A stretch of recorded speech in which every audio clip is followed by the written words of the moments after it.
Il paraît qu'autrefois, les fées existaient bel et bien. Je veux dire en chair et en os. Et il y en avait. Au temps du roi Arthur, par exemple, toute l'Irlande en était pleine. Et on raconte une foule d'histoires à leur sujet. On raconte, par exemple, qu'un jeune apprenti chevalier, qui s'en revenait de la chasse, rencontre une jeune fille si belle, si désirable, qu'il en perd la tête et la viole. Tollé général, on emmène le coupable chez le roi, et là, le roi Arthur le condamne à mort. Or, la reine Guenièvre, demande sa grâce et le droit de châtier elle-même le coupable. Le roi n'a rien à refuser à sa reine. Elle va donc voir le chevalier et lui dit « Mon joli petit chevalier, j'ai une bonne et une mauvaise nouvelle pour toi. La bonne, c'est que je viens d'obtenir ta grâce auprès du roi. La mauvaise, c'est que tu n'en es pas libre pour autant. Écoute-moi bien. Je ne te laisserai la vie sauve que si tu es capable de me dire ce qui plaît le plus aux femmes. Je te laisse toute une année pour réfléchir. Tu vas où tu veux, mais dans 1 an et 1 jour, je veux que tu sois là avec la bonne réponse. Sinon, je saurai bien te retrouver et je te ferai couper la tête. » Le chevalier n'a pas le choix.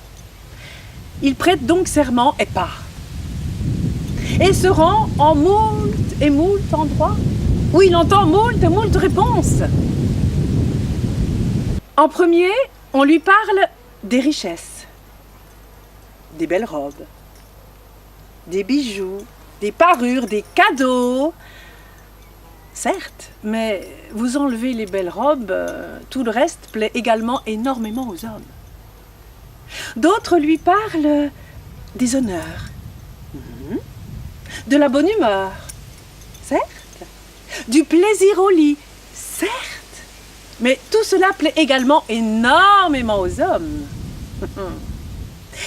Certains sont catégoriques.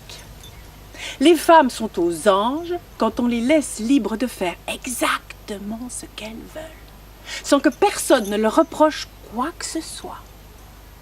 Mais que bien au contraire, on leur dise qu'elles sont sages et pas bêtes du tout.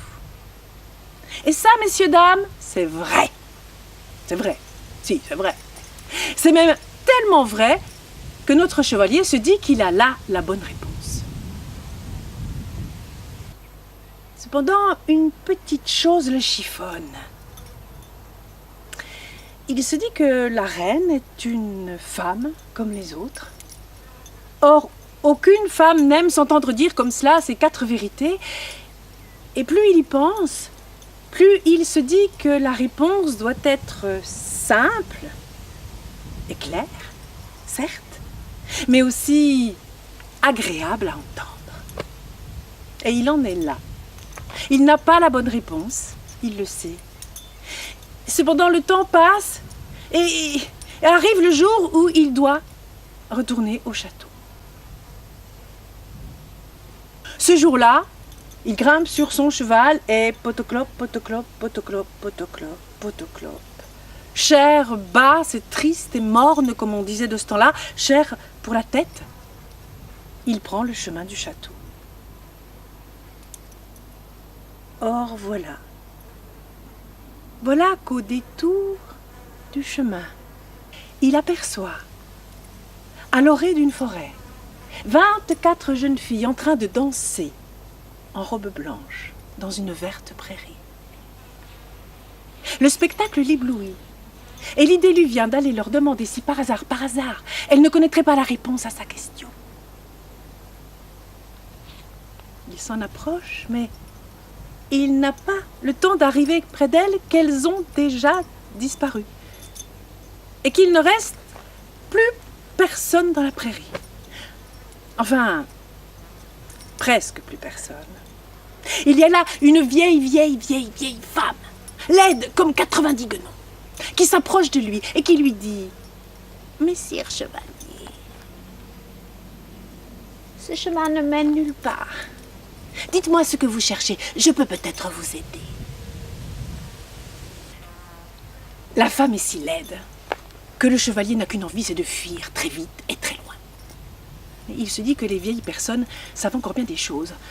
Alors il lui révèle son secret. Il lui dit qu'il est un homme mort s'il ne sait pas dire ce qui plaît le plus aux femmes. Si tu t'engages à faire la première chose que je te demanderai, si elle est en ton pouvoir, naturellement, alors je te donnerai la réponse à ta question aujourd'hui même. C'est bien ma veine, se dit le chevalier. Il y a une personne au monde qui connaît la réponse. Il faut que ce soit cette vieille guenon. Mais, une fois de plus, il n'a pas le choix. Il prête serment. Alors la vieille lui dit « Ta vie est sauve, chevalier, car je peux t'assurer que la reine ne dira pas le contraire de ce que je vais t'apprendre. » Et elle lui murmure le message à l'oreille.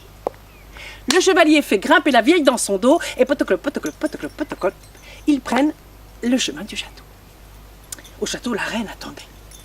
La reine attendait. Et on lui annonce que le chevalier arrive. Ah, très bien. Et qu'il connaît la bonne réponse. Bravo. Alors tout aussitôt, elle convoque toutes les femmes de la cour et toutes jeunes filles, femmes mariées, veuves, viennent s'installer en arc de cercle autour de son trône.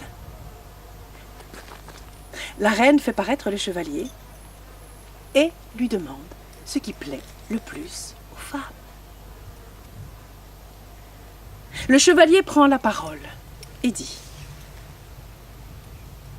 « Ma reine, les femmes désirent avoir la souveraineté tant sur leur mari que sur leur amant, et par là même tout pouvoir sur lui.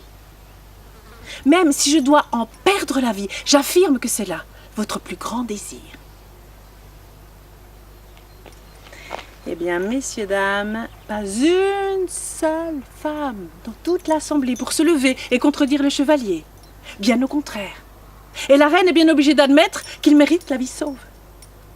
Mais à ce moment-là, la vieille, vous savez la vieille de la prairie, se lève et crie « Ma reine, pitié, pitié, car c'est moi-même qui ai enseigné la réponse au chevalier.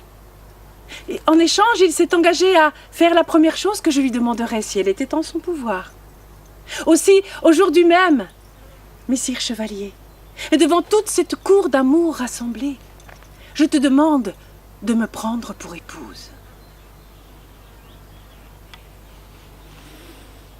Ah non, ah non, non, ah non, pas la guenon, pas la guenon, c'est pas possible, pas la guenon. Mais le chevalier a beau supplier, se mettre à genoux, ramper aux pieds de la reine est intraitable, elle exige qu'une fois dans sa vie, le chevalier se comporte en chevalier et tienne sa promesse. Le mariage est célébré dès le lendemain matin. Toute la journée, le chevalier honteux se cache. Mais le soir, il y a des choses auxquelles on ne peut pas échapper, n'est-ce pas? Toute la journée, la femme s'est préparée, elle s'est pomponnée, maquillée, parfumée, chouchoutée. Et le soir, elle a enfilé sa plus belle chemise de nuit et elle se glisse sous les draps avec un sourire jusqu'aux oreilles. Le chevalier est plutôt chair basse et triste et mort, si vous voyez ce que je veux dire. Malgré tout, il se glisse sous les draps et se met à gigoter et se tortiller comme un ver de terre, tant et si bien que sa femme lui dit « Mais enfin, mon mari, qu'est-ce là ?» C'est ainsi que se comportent tous les chevaliers le soir de leurs noces. Je vous ai pourtant sauvé la vie. Je vous trouve bien ingrat. Et puis, je vous trouve bien difficile aussi. Qu'est-ce qu'il y a? Qu'est-ce qui ne va pas? Dites-le moi. Je peux peut-être y remédier. Le chevalier se lève et lui dit « Ma femme, tu veux que je te dise ce qui ne va pas ? Sache que je suis l'homme le plus malheureux au monde, car j'ai épousé la femme la plus vieille, la plus laide et la plus pauvre. Mais tout cela ne serait rien, ma femme, rien, tu m'entends, si de plus tu n'étais pas de si basse extraction. C'est là tout ton tourment. Oh. Eh bien, sache et écoute-moi bien. Sache qu'est noble celui qui agit et se comporte noblement. Les ancêtres n'ont rien à voir là-dedans, mon petit. Je suis pauvre, certes. Je n'ai rien, je ne convoite rien. Quant à ma vieillesse et à ma laideur, plutôt que de t'en plaindre, tu devrais t'en réjouir, car tu n'as rien à craindre des autres hommes. Alors maintenant, écoute-moi bien. Où tu m'as aujourd'hui tel que je suis, et je serai jusqu'à la fin de ma vie une épouse humble et fidèle. Où tu m'as jeune et jolie avec tous les risques que cela comporte. Le chevalier réfléchit et dit... Choisis toi-même, ma femme, ce qui sera le plus honorable et le plus agréable pour nous deux. À la bonne heure! À la bonne heure, tu admets donc que je puis te gouverner et décider comme il me plaît. Hélas, lui dit le chevalier, je crois qu'il en est mieux ainsi. Et tout aussitôt, la voilà qui se transforme en la plus gracieuse et la plus courtoise des jeunes filles. Elle avait la contenance et le maintien d'une reine. Le chevalier en fut ravi, et sa vie durant resta un mari doux, gentil, humble et docile, très docile, comme doivent l'être encore aujourd'hui tous les maris qui veulent être de bons maris.